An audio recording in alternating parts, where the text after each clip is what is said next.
For people listening, they may not be business owners who are doing launches, but maybe they are, they have a big presentation coming up at work and life is lifing. And like, what do you do in those situations? How do Girl, you it's show up? ghetto out here. It's ghetto. I mean, it's like, it's so interesting because like looking back, my biggest years were also the toughest in my past marriage. And nobody knew though. Like my friends didn't know. None of my family knew. His family didn't. Like nobody knew because I would just be a chameleon and I would put on a face. And like I try to just make sure I have better tools, but also that I'm better resourced so that when life is lifing, it's not like it's all on me. And I think that's something I've gotten better at over time versus before I was not well resourced and Mhm. I would intentionally put it all on my shoulders versus asking for help or having boundaries and not allowing certain things to come in.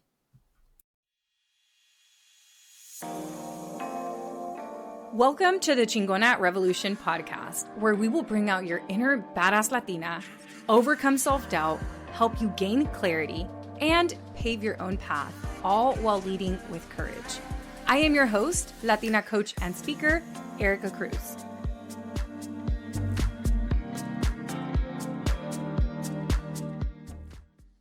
Jereshia Hawk, welcome to Chingona Revolution podcast. How are you? Erica, I'm so excited to be here. It's an honor. Thank you for inviting me on. And I'm just excited for the convo because you be dropping the gems and bringing the tea, okay? I'm just trying to keep up with y'all. I received that. But, meeting you in person at the Emancipation event was so amazing. And I've just got to say that I've been following you for a long time. I think every woman of color has been following you and looking at you as a leader in this space. But to meet you in person at the event and like you took your time to answer my questions. And I turned around and there were so many people behind me waiting to talk to you. And then I walked by like an hour later and you were still there answering questions. So I just want to give you your flowers for being a leader, but also just being so accessible to the community. So thank you so much. Oh, yeah. It means the world to me. I mean, like I really do believe in being present where I'm planted. And I'm like, if I'm there, there's a reason. And if people are also there, I'm like, just how can I be of service and how can I leave with an empty cup from a good place? So it's truly an honor. It was so great to learn more about your business and what you're doing. But like, thank you so much for seeing me in that. Yes. So tell us, how did you get into the coaching industry? It was by accident. I had no idea this world existed. I've always been like the friend people would call on when like, stuff hit the fan or like they're trying to figure stuff out. But most people do not know this. I started a YouTube channel about like beauty and hair back in college. It is really impossible to find. I don't know how to log into the YouTube account anymore. But that's when I first got like introduced to like creating content.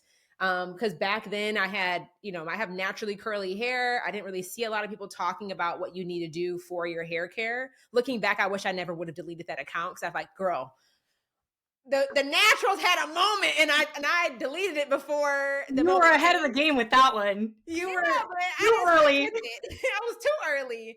And then I started an e-commerce business my senior year of school to pay for my tuition my senior year. And that's what got me on Instagram. So I knew a little bit about like creating content and like if, I would pay these other creators that had like millions of followers, pay them $50 for a post and that would sell out my bags or sell out my dresses. So like I knew that, but I didn't know the coaching industry was a thing. But when I got into corporate, I was in the leadership track and rising through the ranks. And a lot of my peers and my friends were just like asking me questions of like, what are you doing? How is this working? So on and so forth. And I just started answering people's questions on my lunch breaks on Facebook Live when I would be sitting in my car or at night when I'd be eating dinner after getting home from work. And eventually somebody reached out to me and was like, well, can you coach me? And I'm like, I don't know, like, what do you mean? And they're like, well, can I pay you to get on a call with me? I'm like, I didn't know like that was like a way. I didn't know like what it meant to monetize your intellectual property in that way. Right. And then one of my girlfriends in Detroit, she hosted like a women's empowerment event. And it was divine intervention because there was 4 of us on the panel. One of the girls was a business coach. And when I heard her talk, I was like, oh, this is a thing. I hired her and I'm like, teach me everything that you know. And that's what kind of like, it was a slow roll. But like once I saw somebody who was doing this and getting paid for it, I was like, oh, bet I'm about to like, I'm absolutely about to give this a go. So that's how it started. Like I had some background in like creating videos and then creating live videos, just answering people's questions. And then having an example of somebody else that was doing it. And that's kind of, that's how I got my toe into this space. Wow. There are so many similarities in our story because I actually got started with content through doing makeup videos on YouTube, which you also can't find. And during the pandemic, I was working in the tech industry and I was so ready to leave, but I didn't know how to leave that I started to create self development content and more mindfulness content during the pandemic. And then I started doing these free workshops, like how to stay motivated during the pandemic, how to use TikTok to grow your personal brand. And then people were like, can you coach me? And I was like, what is coaching? So I'm sitting there like Googling what coaching is. And it took me joining a group coaching program. And in that group coaching program is where I created Courage Driven Latina. Wow. I mean, that's So, how it is. I yeah. think it's like follow your curiosity. Like there's a Yep. reason why you're like that idea keeps boomeranging back around or you keep being like called like in a certain direction. But I'm like, following your curiosity can go a long way. Cause at the time I was working as a transmission pipeline engineer. I'm a civil engineer by degree, but I worked in natural gas. And like outside, I mean, I loved my job. I loved my career. Like people don't think about electricity and natural gas unless it doesn't come on. It's like, Yep. you don't. So it's very rewarding because I'm like, we're the reason you have hot water to bathe in, or like you have internet working right now for you to even do what you're doing. But there's something really activated in me when I was like, oh, I'm in close proximity with somebody, and the work that we're working through is like literally helping them like change their life in a way that they've had a desire but didn't know how to do it. And that just like it does something for me. I feel like it's similar. My grandmother was a teacher and she raised me for the majority of my life. I used to love the idea of being an educator. I just did not love the paycheck that came with traditional teachers. So I was like, I wish I could be a teacher, but girl, I can't live off no $40,000 a year. So this was like the perfect blend of like all my skill sets and my Yes. desires too. Yes, definitely. So you said follow your curiosity, which I think is such good advice because we're interested in it for a reason. What I see happen a lot with the clients that I work with or people who just listen to the podcast, one of the things they'll say is, I have too many interests and I don't know which one to pick, right? Or they feel like they have a lot of different directions in which they can head and they have a hard time making a decision on what to pick. What would you say to somebody like that? Yeah, like this is where my engineering brain kicks in. I started off school in architecture, but switched. And I think that like similarly to when you are building a building or a home, there is a process to it. Like I might love interior design, but in order for me to be able to design the bedroom of my dreams, I have to dig the hole and like prepare the foundation. I have to then lay all the structure itself. I need to drywall everything. We need to put the roof on. Like there's building blocks to me being able to like design the house or like buy the couch for my living room or design the perfect bedroom. And I do feel like a lot of the time, sometimes we can get all of these interests at once. But I like to take an approach of, okay, based off of these interests or based off of these ideas or these levels of curiosity, what's most congruent with the season that I'm currently in? Like I have a desire to be a New York Times bestselling author. Okay, that I don't know if that's going to come this year or this month or this week, but it's like, what can I do in preparation to develop my skill set for that, like for that identity that I want to hold? And it's like, there's a lot of, I think too, it's like, there is a difference between what do I want to do versus who do I need to be. And I think it's really important to distinguish those things. Like if I want to be a best-selling author, I probably need to build a habit of writing first Right. and foremost. Like, I need Yeah. to build the skill set of knowing how to tell stories. So I'm like, yes, I want to hold that desire, but like, what's congruent with the season that I'm in regards to the building block that will position me for that? That's usually what helps me calibrate. Like, if I put down all these things, it's like, okay, these are these things that I want to do or want to have, but who do I need to be? And I will start with the being activities today. Because I know that I may not know the path of how it will get me there, or maybe even it might change over time, but I need to focus on what I can control in my season right now. And that usually will help me narrow that down when it comes to my curiosities. Beautiful. So well said. Yeah. And I think once you make a decision and start working towards one, you might redirect and go a different way. But what happens with some people is they don't want to make the wrong decision. So they don't make any decisions and then they stay exactly where they are. That's tough. Yeah. And I'm like, that is like nothing but fear paralyzing us. And I think too, like life is long and you're not a tree.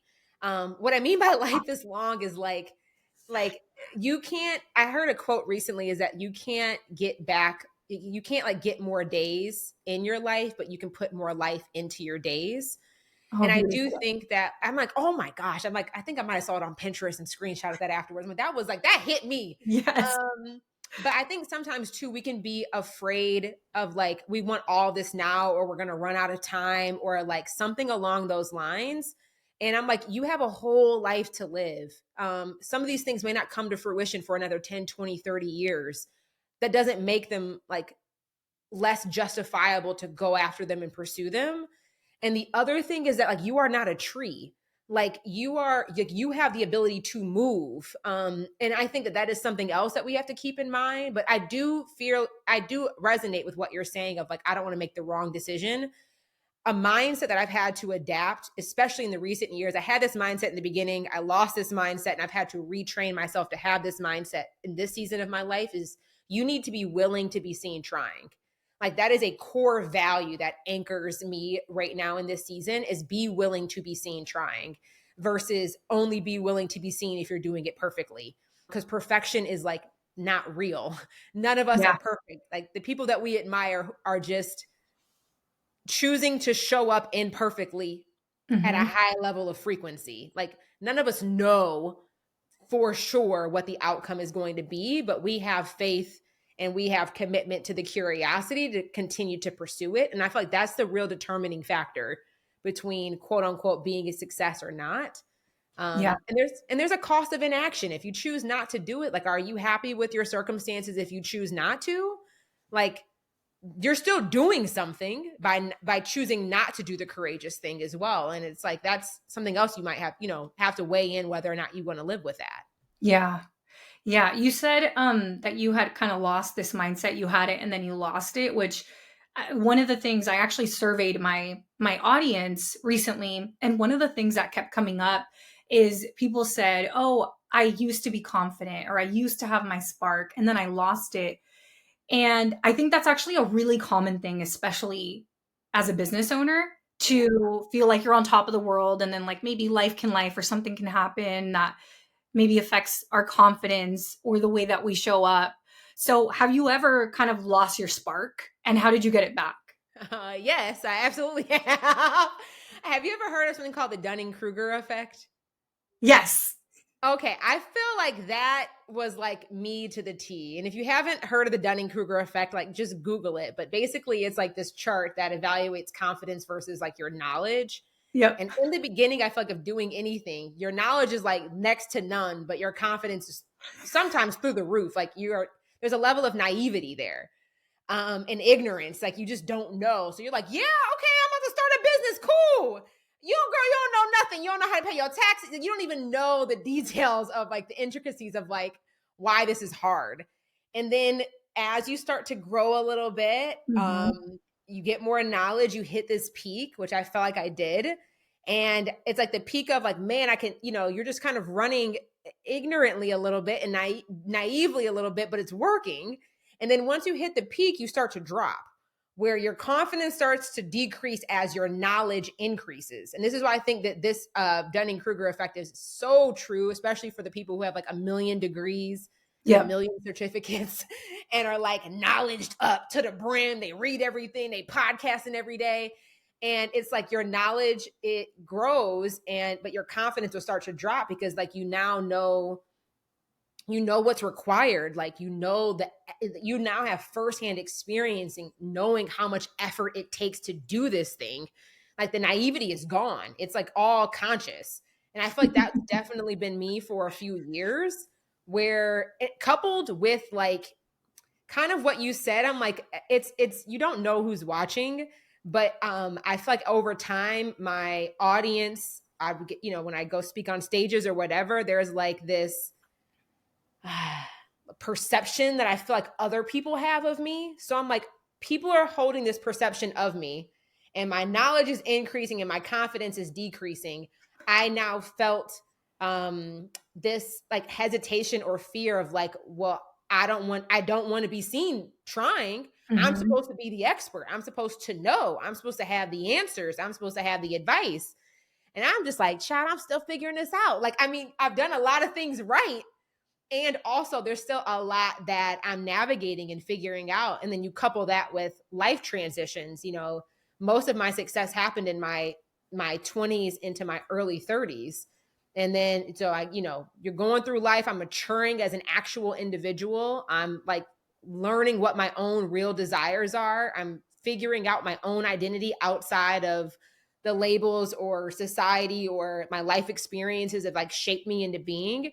And then when you couple all that together, it's like, it's a hot mess. But I do think that it's like a both. For me, it was a both and. And I'm like, okay, I'm growing as an individual. I'm figuring out what I actually want versus an uncoupling what I've told myself I'm supposed to want, and like figuring out that distinction. And then you couple that with, I know what's required. Like when I set a goal now, like I know what's going to be, at least I have an idea. I don't know fully, but I know that it's not about to be no chump effort, like effort is required. Right. So I think I've wrestled with like, well, do I want to do the effort? And then I'm having much more like aware conversations with myself versus, do I think this is possible? I think anything is available, but it's like, well, are you going to do what's required to make it happen? And I'm like, So I'm working on this mindset of like sacrifice, because I used to think you need to sacrifice for it, which I do think there's truth to that. But I think I sacrificed parts of myself and I abandoned parts of myself that were not like needed in that definition of sacrifice before, where I'm like learning how to have a different relationship with short-term sacrifice, where sacrifice does not also include self-abandonment. And that's something I'm learning how to rebuild right now. Ooh, that resonates. Yeah. I think a lot of people who are listeners of this podcast or clients, they have this belief that in order to be successful, they have to work extremely hard. And can you tell us, because you've built a certain level of success and then you took a sabbatical. So what did you build? And then you intentionally planned for this sabbatical. And then what happened after? How did you change your business model and the way that you saw success? Yeah. I mean, like I built this thing. I mean, I think being biracial, you grow up like, I'm too black for the white kids. I'm too white for the black kids. So I've grown up being a chameleon, and being a chameleon is what contributed to a lot of my success, because I was able to adapt in any environment you put me in. Raised by my black grandmother and black aunt, was raised in a predominantly white neighborhood. Then you go to corporate, you become an engineer. I mean, I'm the only one, but I'm palatable. Like I know how not to ruffle the feathers. I know how to read a room. Also attached to some of my childhood trauma, but I'm like, I never was fully me anywhere. And that led to my success, because it's a skill set too. I think it is a good skill set to know how to adapt to your circumstances and your environment. But I got so good at adapting. I never really cultivated like, who is my actual sense of self? Like I lived in the chameleon zone. I didn't know what my true color was. So I built this, great engineering career, left that, built my online coaching business, got to a place where we were done maybe $5 million in 5 years, something like that. And I had attached my definition of success to, I didn't know it. Looking back, I'm like, it was really rooted in how much can I abandon myself? That I thought it was how much can I sacrifice? How much effort could I put in? but I mean, I deeply cared about the work that I did as well. I sold coaching program. Typically, I was on the higher end of the scale, Mm-hmm. selling more premium offers, solving more nuanced and sophisticated and specific problems. Um, I've always been very lean in my approach to building, very profit focused versus revenue driven. But I also was like, I want the accolade. Like when I read the stats, they're like less than 2% of women ever make $1 million in their business. It's like I don't know. I might have actually gone down, but it's like 0.4, 0.6% of women of color ever do this. Like I wanted that achievement. Mm-hmm. So I was like, what do I got to do to get it? And I got it. And I remember the first year I made $1 million in profit in 1 year. And I noticed it.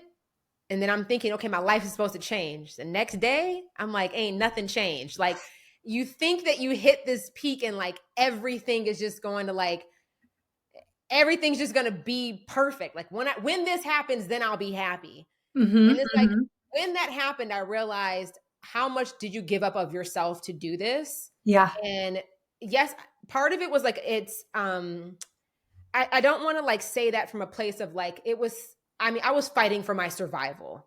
So part of my way I was my own safety net. I was my like financial breadwinner in my household. I am like the golden one in my family. I'm the one that's made the most money. Like I had that riding on me.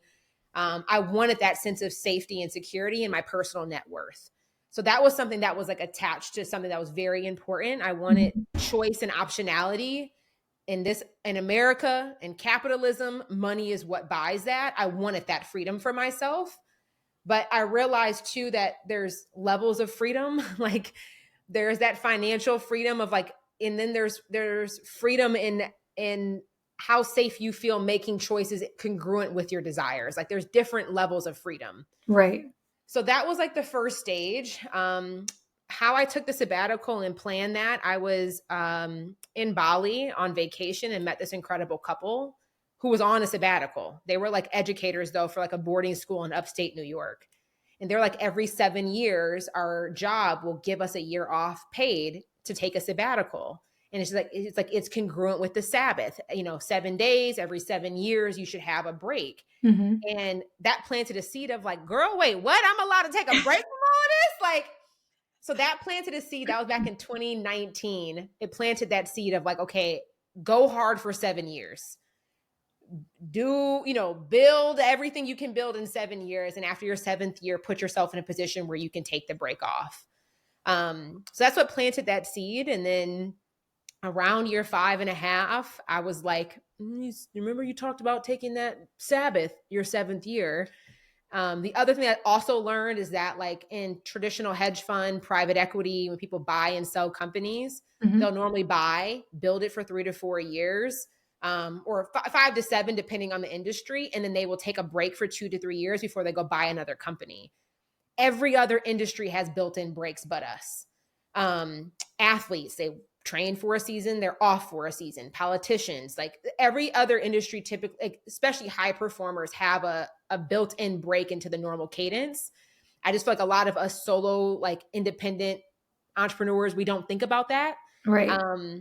And I started asking myself, what is my exit strategy going to be? So that also coupled with that seed planted of like, okay, I'm going to do 7 years. I'm going to have an exit based off of my profit, being able to pay for that quote unquote exit. And then I will decide, take a break, come back and decide what I want to do next. So like all of that shaped the mindset of like why a Sabbath and a sabbatical was really important to me. And then the 18 months before I took my break, I had to ask myself, what type of break do I want to take? Do I want to have the business fully operational, where other people are selling, delivering, doing all my content for me? Do I want to do a big launch and then we're still operational, but only doing delivery, not doing any sales, not doing any marketing? Or do I want everything off? No cognitive load, no clients, no marketing. So I tested every department of my business with the least amount of owner dependency for 18 months to help me make that decision of how I wanted to operate once I was on my sabbatical. That's genius. It's engineering to me. It's like a lot of the time I think as entrepreneurs, traditional entrepreneurs that maybe don't have an engineering background or have exposure to entrepreneurship before they start, I don't think a lot of people have the mindset of giving themselves permission to test. Mm-hmm. It's just like, we got to go and we got to make it happen. And it has to be perfect the first time. But I think that when you look at a lot of other like industries of business, like many of them aren't even profitable for the first 4 or 5 years. Like Right. they go and get funding to pay themselves. We are like self-funded. Yep. We living off of what we can kill. Like, it's barbaric in that way. It's like, girl, you got to go hunt. And if you want to hunt and kill, you ain't eating tonight. Like, Yep. so, and I think you couple that on with being a woman of color and like all that pressure. It's a lot to hold. Yeah. But that was my approach. And I tested out having a sales, delegating all of my sales, tested delegating out all of my content creation, and just being able to create a system to pull messaging from my existing content. I already had program coaches that were doing delivery. So that wasn't a big test. It was more on the sales and marketing side that we had to really figure out. And that's also part of the reason why I designed my program so that program coaches could fit in. We, standardized the curriculum. Mm-hmm. And I think that was a really, really important tool. So, I mean, like it was a big test and a big year. And I still had hella hesitation to give myself permission to take the break. Because all of my fear was like raging of like, you can't do this. It's not safe. You're going to like, what if it all comes like this, the most terrible thoughts I was combating every single day. And then eventually I was on a drive with my girlfriend and she was like, didn't you say you was going to take a sabbatical? I was like, yeah, but I don't know if I'm going to do it no more. She's like, what? And she was like, why can't you? And then like all of my fears, she was like, yeah, but you told me this, or like, yeah, you're actually good here. Like, and I was like, okay, I'm going to do it. And even then I was like, okay, I'll take a break for 3 months. There's no way I can go without working for 3 months. And then I'll check in and decide if I'm going to keep off. Child, the 3 months came around. I said, I'm taking a rest. I'm taking my time. So that's like the long story of like all the thoughts that went into it and how it came to be. And which one did you end up choosing? Were you completely off? Did you still do delivery? It was a mix. Okay. So the first like 4 months, we just maintained delivery because I did a launch. My team did the launch. They did all the sales. My coaches fulfilled everything. So that was the last bit. So there was still technically 4 months where we had clients on the roster. Coaches were still coaching, but there was no sales and no marketing happening. Okay. So there was like three or 4 months where the coaches were still coaching the clients, but I wasn't on any calls. I wasn't in any meetings. And then once all those contracts ended, there was nothing, no content, no sales, no programs running. So there was 9 months of me. I mean, my brain is still somewhat on. Like I know people are like, oh, delegate it. It's like, yes, when you delegate, you're still the one in the driver's seat though. Like you're still holding the vision. You are still responsible at the end of the day. Right. So part of my brain was still on. And that's when I learned, I was like, during those first 3 months when people were still on and coaches were delivering, I'm like, I want no thought related to the business. And that's why I was like, okay, I'm going to give myself permission not to do any re-enrollments, not to try to sell anything else. Just let it stay off. So it was a mixture of both. And what happened during your sabbatical? I feel like every version of unhealthy masculine energy that was in my life got uprooted. Like it was so fast. And it was like, I felt like my body was just waiting. Like I felt like I had been outrunning these things that I had been trying to avoid.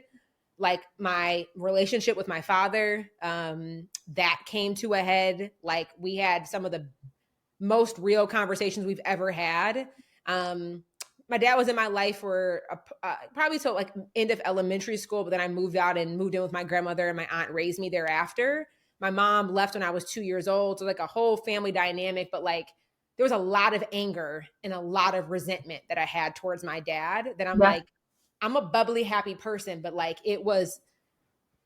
the anger was like eroding at me and it was like ready to be dealt with. And it was like, I can no longer avoid this anger and this resentment that I have. I need to reconcile it. Shortly after my dad passes away in his sleep, like unexpectedly, that happened during the sabbatical. Him passing away. Yeah, that was last August. What is it? June? Yeah, it's almost been a year. So that happened then. like shortly, like towards the tail end of my sabbatical, I got divorced.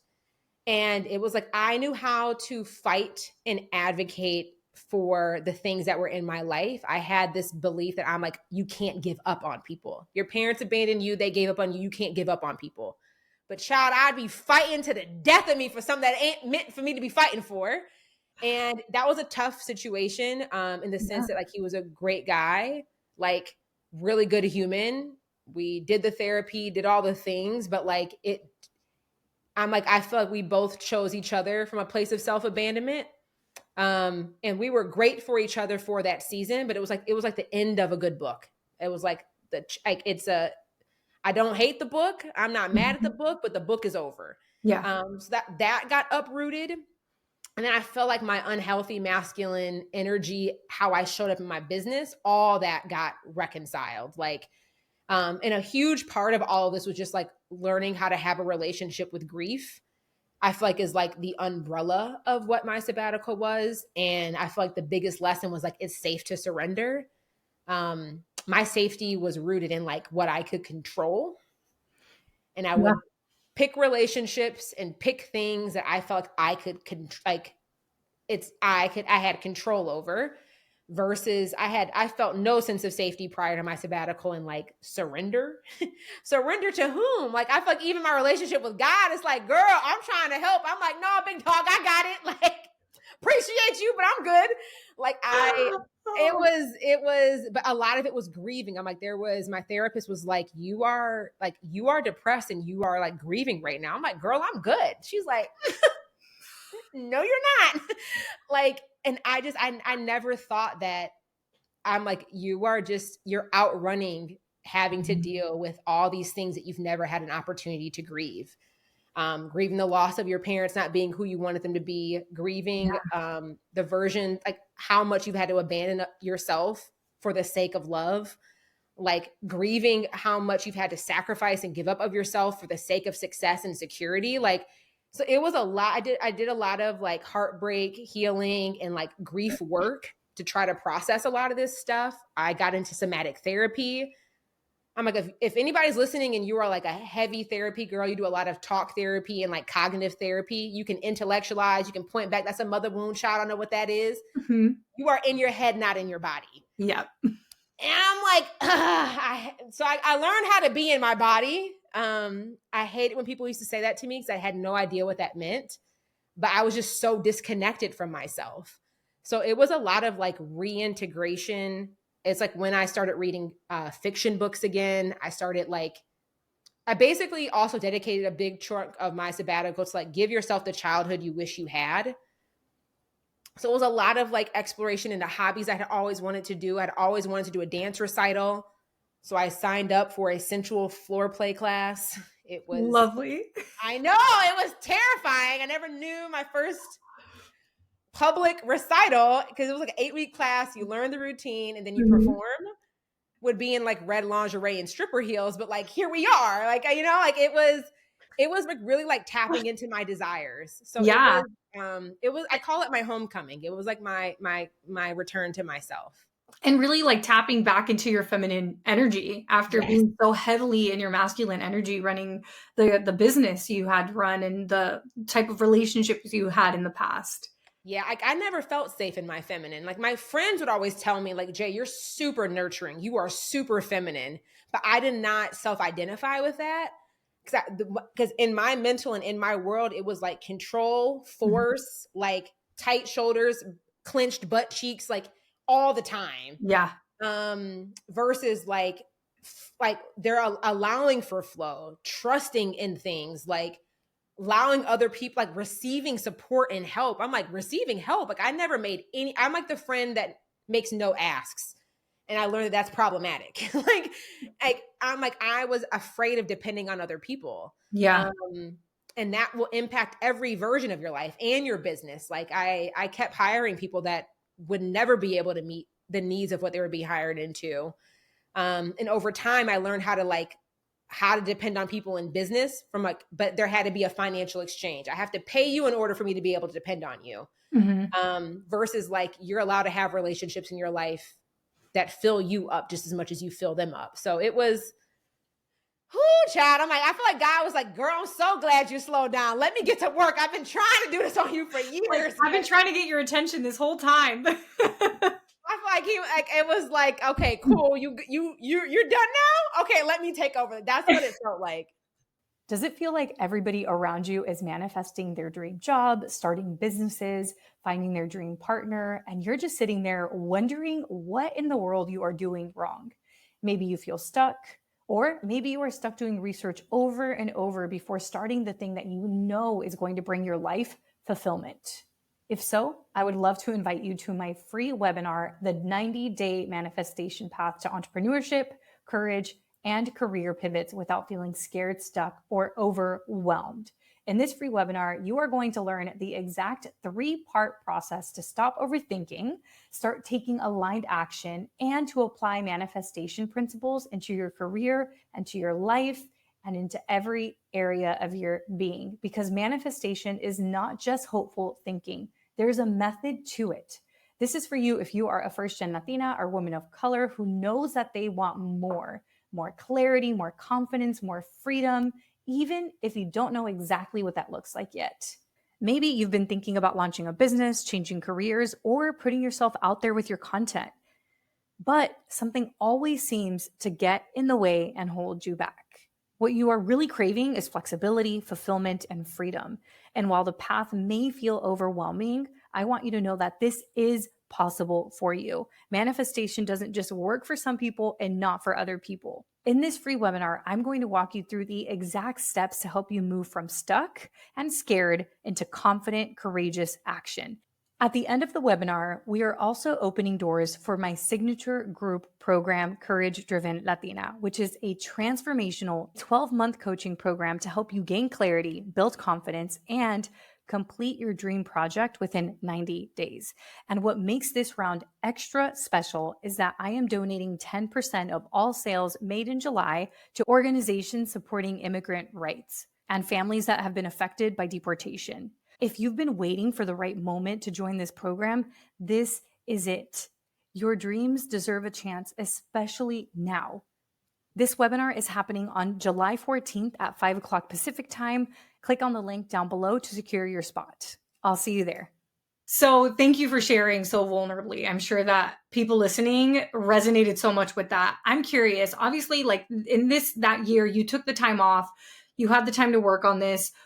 What have you ever been in a situation like what happens when life is lifing and you are in a launch, right? Or you are working, and has that ever happened? And for people listening, they may not be business owners who are doing launches, but maybe they are, they have a big presentation coming up at work and life is lifing. And like, what do you do in those situations? How do you show up out here? It's ghetto. I mean, it's like, it's so interesting because like looking back, my biggest years were also the toughest in my past marriage. And nobody knew though. Like my friends didn't know. None of my family knew. His family didn't, like nobody knew because I would just be a chameleon and I would put on a face. And like, I do think that there is something to say of like channeling an alter ego or a persona or channeling an identity of who you need to show up as despite your circumstances or your environment that I think has always served me very well.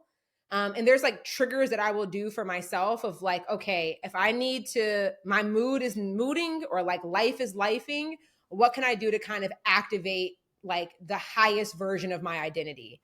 And for me, that might be a lipstick combo. It might be a certain pair of earrings. It might be having my nails done, my hair done. Like, it might be a certain color or whatever, like to kind of signal like, okay, like you need to get into this.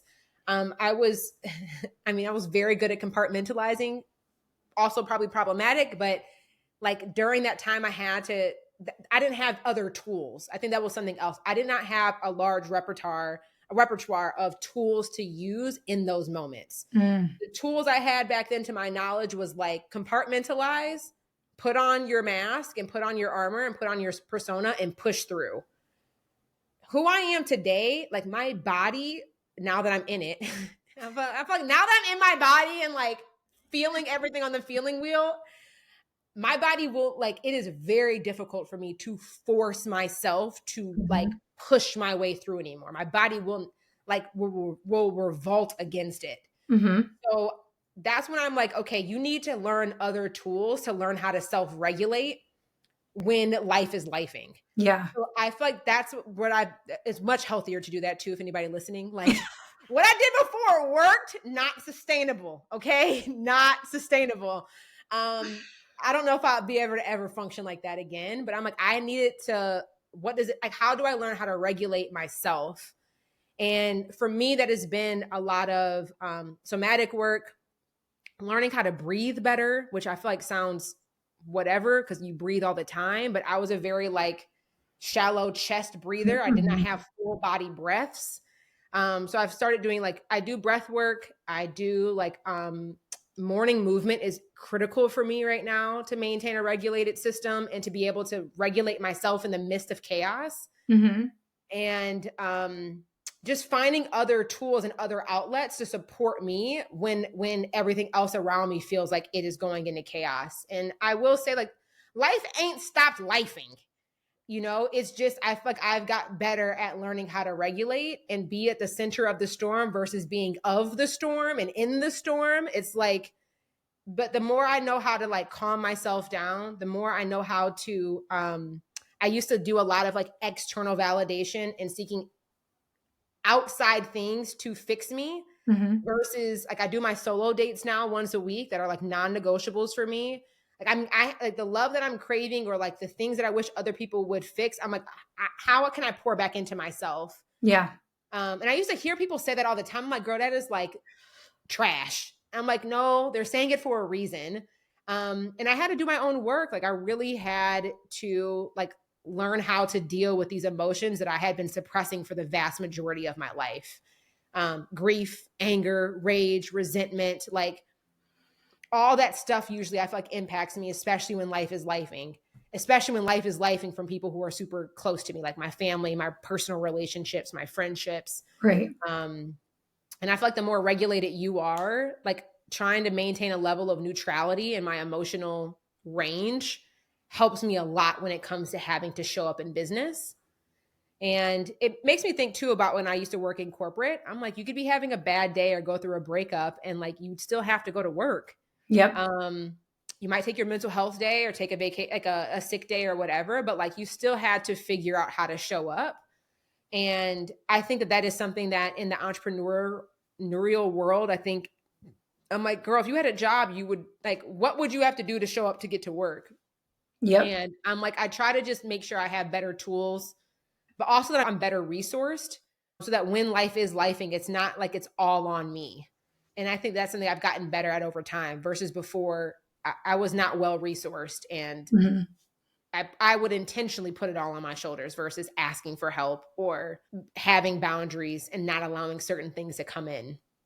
Yeah. Yeah. You're so right about having these tools to regulate and like being the center of the storm. Cause like the storm's going to storm, but how can you stay grounded rather than getting swept around in it? And then what you said about like, you know, with corporate, we still have to show up at work. I remember I called off an engagement and the next day I was back in the office and I felt like death inside. I probably should have taken that day off because I ended up crying at work. But sometimes you might just need to cry, girl. Like let it out, you know? But I showed up. And sometimes as an entrepreneur, I'm like, oh, I'm not feeling it. But you're right. Like I showed up at work the next day after a really difficult decision. So yeah. Even like you might show up at work and you might be at 70%. Exactly. I think in business, like give yourself permission to be 70%. Yeah. I think a lot of the time we put this expectation on ourselves that, and for most of us, we're like, if we're not at 150, we're not doing good. If we're at 100, we're slacking. It's like, girl, your 70% is still going to be better than most people's 100%. So like, it's okay to be in a season where you're in maintenance mode or you're in, I'm doing the bare minimum that's required. And like, cause your bare minimum is still like enough. I feel like a lot of time us meeting the standard, we still feel like that's not enough. We need to be exceeding and like going above and beyond. Yeah. It's like, it's okay. Like, girl, if you got 70%, that's the best you can give your 70%. Like, that's okay. The business will be okay.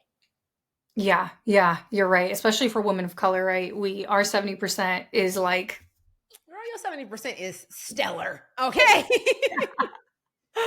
So after this sabbatical and the pretty much like death and rebirth of you, right? And of who you were as a business owner and of your identity, what decisions or what changes did you make when you came back to business? Yeah, that was like I was really worried about like how do I tell this story of how I got divorced? What is my audience going to think of me? How do I what do I want my business to look like? I'm like I had no idea. So I gave myself permission that I'm going to do 12 years of testing. And I'm like I want to test things that I have always wanted to do but like didn't like it just wasn't the core focus of the business at the time. So like I really wanted to go back to trying doing private one-on-one coaching.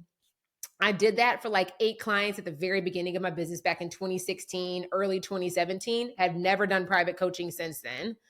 I've wanted to try to sell a digital course that did not come with a 6-month or 12-month coaching component attached to it. I've never done that before in my business.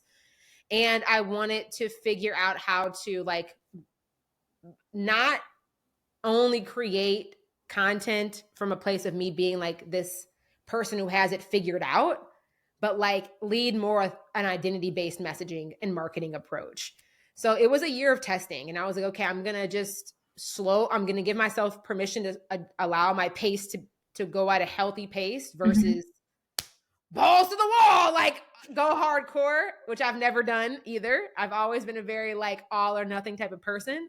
I'm like, what does a healthy pace look like? So it was all me like trying to see and feel things out. But I started, I did like 15 90-minute intensives at the very beginning. So I'm like, I don't even know what people need now. What do people want? Where are people at? Like, That's so smart because that was it a was, test, right? That was part of your testing process to see what people need. yes. I'm like, I don't know. And I think that is something that like I have to remind my clients of all the time. They're like, well, I don't know. I'm like, get out of your head and get into conversation. Yep. You are not going to figure out the perfect answer in a silo.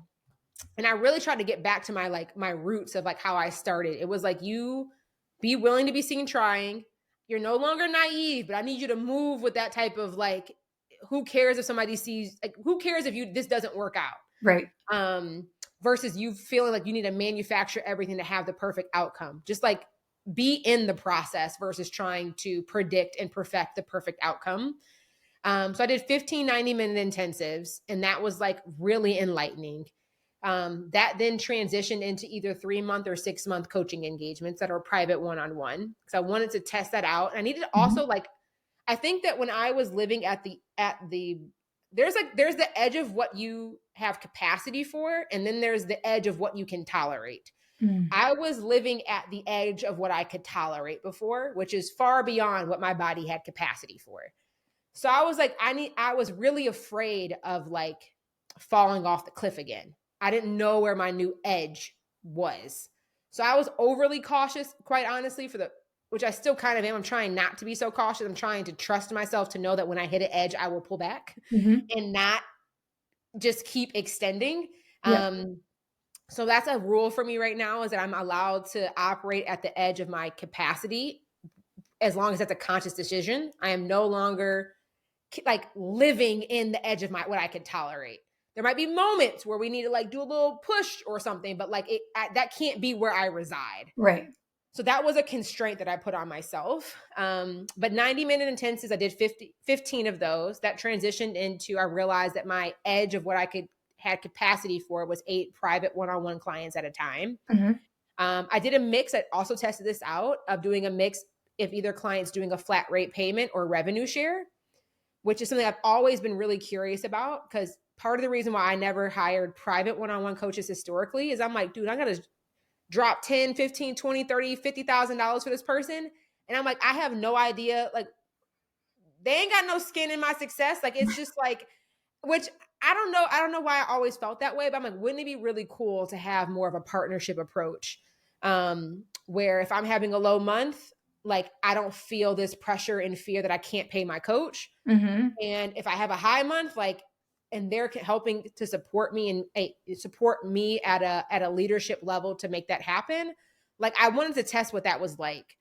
So I let my clients choose how they want to do their payment structure for private one-on-one coaching, but that's been really, really fun.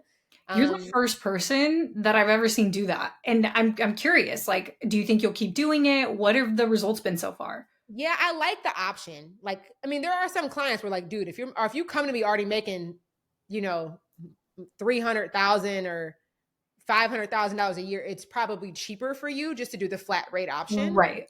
But I've had some clients who even do make that much money and they still choose revenue share because they like the feeling of the partnership. They like us Mhm. riding the wave together. Yeah. So it's been a really fun experience. Like I'd say so far, like there's some of my clients I've been working with for 4 or 5 years. So they've come back, which is that they've had a safe place to land to come back to, which I think has been really cool for me to offer.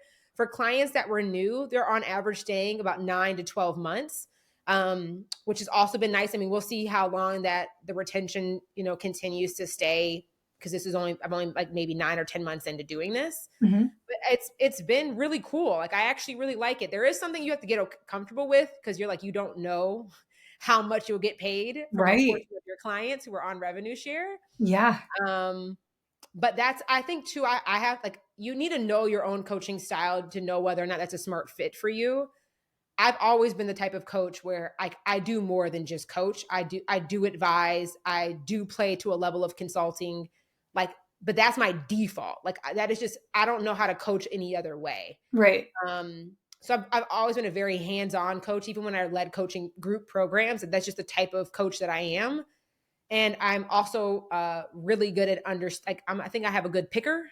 Like it's I can gauge a leader and how they're going to show up in their business, but also like look at the health of that business and like I can see how they're going to interact with their business.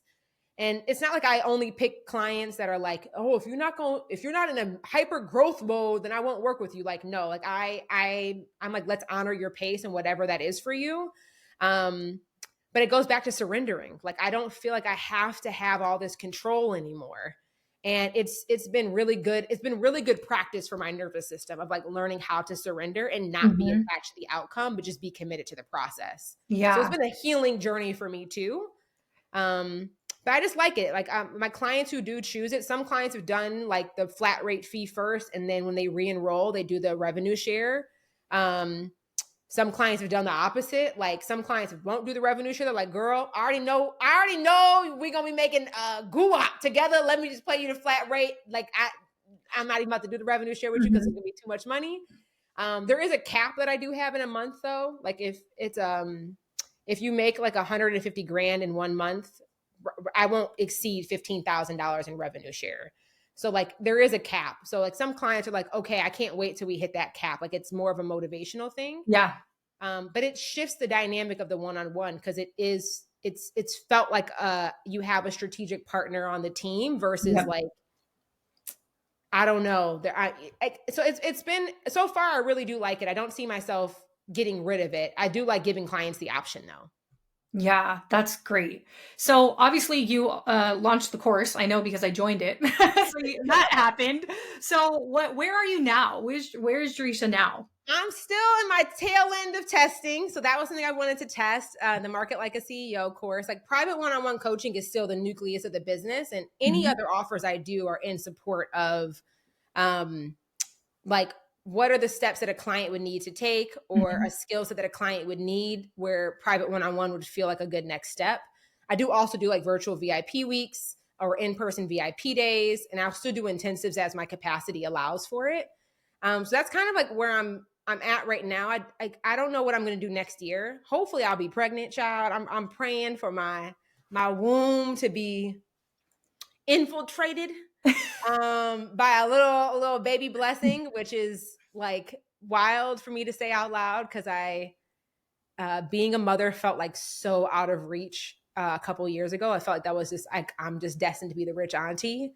Um, so I do hope that that's the case, and I don't know. I'm still figuring that out. Like I'm going to be using the next few months just to like I might test one more thing and then try to make a decision of what next year will look like. But I think I do really like close proximity offers, whether that's one-on-one or even what I did with Market Like a CEO was a digital course. And then there was an upsell to like a mini mind. Mhm. That was like a short-term container. It was only like 15 to 20 people and I was able to still go deep. Like I do miss that. So I don't know. I TBD, I'm still figuring it out. This is me not knowing. I don't know. I'm still figuring that out. So still more to come, but I imagine it'll stay in the vein of kind of what it looks like now. So yeah, I don't know. Maybe a mastermind next year, maybe like a shorter term mastermind, like a 6-month type of thing, but still intimate spaces, more like boutique style coaching or consulting. I feel like it's going to be the core for me for a little bit.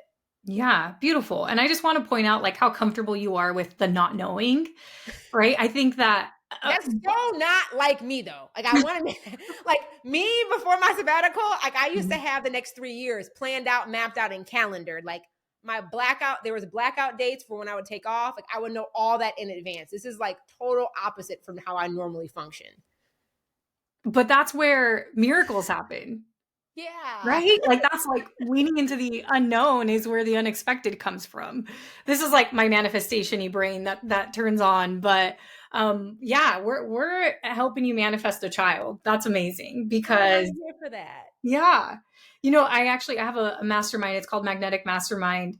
And for the 3 rounds that I had the mastermind, somebody got pregnant every round. And I was like, I don't know what we're doing here. And it was just like learning manifestation principles for business, but it ended up like, yeah, they ended up pregnant. That stuff bleeds over. Like when you learn how to apply it in one setting, you'll be able to apply that like in your life in general. So I don't know. I'm just hoping that I just continue to trust in maintaining pace, allowing things to grow at a rate that feels healthy for me. And just also just like enjoying this season. Like I've sacrificed and given so much for so long. I'm like, girl, you're allowed to take a break for it. Like this is my version of a break. Like you're allowed to allow things to just flow. And enjoy that season because there's probably going to be another season where pace maybe does pick up. So like and I think that goes back to like life is long. Like every year doesn't have to always be at like a full on sprint constantly. Like I'm kind of like walking and jogging around the track right now versus like a full on sprint with hurdles. Yeah. With a weighted vest on. Yeah. It's like you're enjoying the flowers along the side of the track and looking around and actually enjoying where you are instead of like sprinting to the finish line.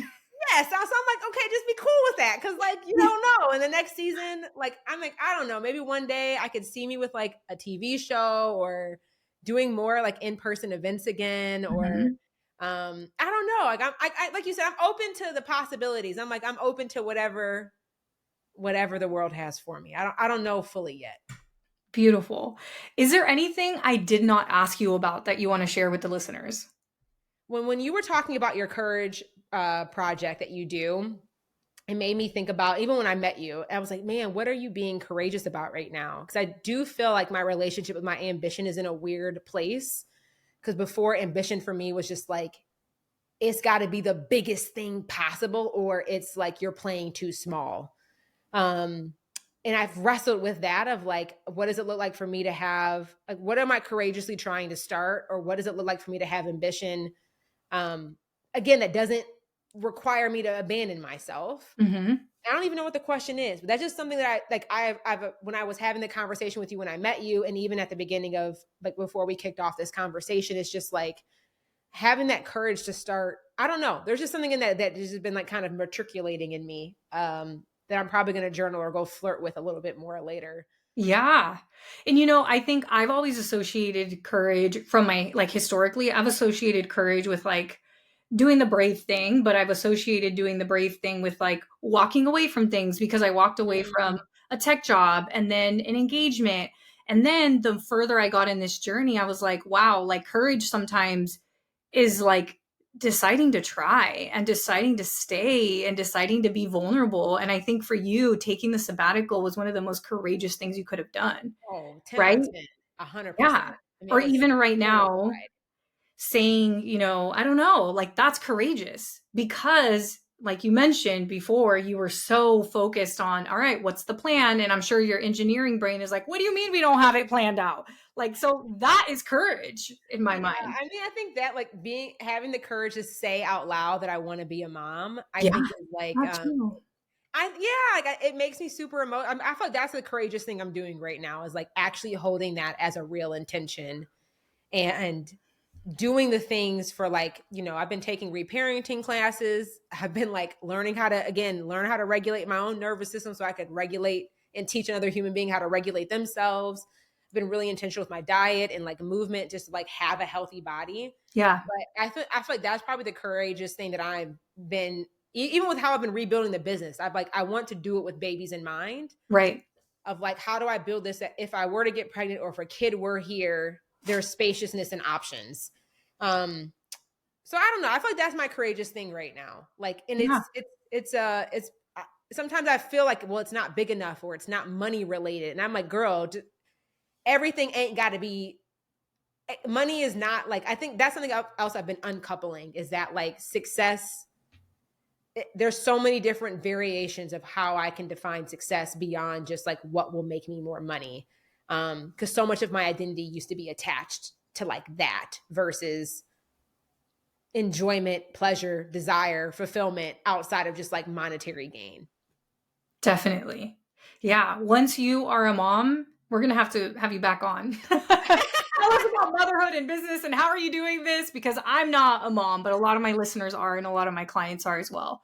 Yeah, same. I'm like all of my clients, like majority of them, they've given me so much advice on like what to expect with motherhood, but it's I used to be really afraid to say that that's something I wanted, and it does feel courage for me to be like to own that as an identity that I would like to add as to my repertoire or role. Yeah. So yeah. Beautiful. Well, it has been such a pleasure to have you on. If people want to follow you, want to work with you, where should they go? Yeah, I would start by come to my podcast. I also have one. It's called Jereshia Said. It's on Spotify and Apple Podcasts, wherever you listen. That's a really great place to hang out with me. Perfect. And then also Instagram. I love to continue the conversation. So if you're listening to this, take a picture, tag us on stories, send me a DM. I'm at Jereshia Hawk over there. I would love to continue the conversation, see what stuck with you, what resonated with you, and be able to encourage you and chat some more with you individually too. So those would be the two places I would say to come kick it with me is either the podcast or over on Instagram. Beautiful. So we will have both the podcast and your Instagram linked down below. So those of you listening, you can just go down to the show notes. And yes, if anything resonated with you, which I'm sure a lot of things did, screenshot it, tag us. We want to see. Jereshia, thank you so much for your willingness to be so vulnerable and just everything that you do for our community. You really are a thought leader and somebody that we all look up to. I mean, at least all of my entrepreneur friends, like we all speak very highly of you. And then to have you met you in person and have you be like just as real and like humble and approachable, it's just been amazing. So thank you for coming on the podcast. Oh, that is like the highest compliment of like knowing that you're being spoken well of when in rooms you're not in. Yeah. So I appreciate it. Thank you for holding space today for this conversation. This was a ton of fun. So thanks for having me on. Thank you. Thank you so much for joining me this week. Make sure to visit theericacruz.com. That's Erica with a K, where you can subscribe to the show so you'll never miss an episode. You can help this podcast grow by supporting me with an Apple Podcast rate and review. If you took anything away from this episode, I invite you to take a screenshot and share it on social media so that your favorite badass Latinas can also check it out. Be sure to tag me at the Erica Cruz. That's Erica with a K because you know I want to see it. If you're ready to join the revolution and be a part of the Courage Driven Latina community, visit couragedrivenlatina.com to get more information and join the waitlist. Thanks again, and I'll see you next week.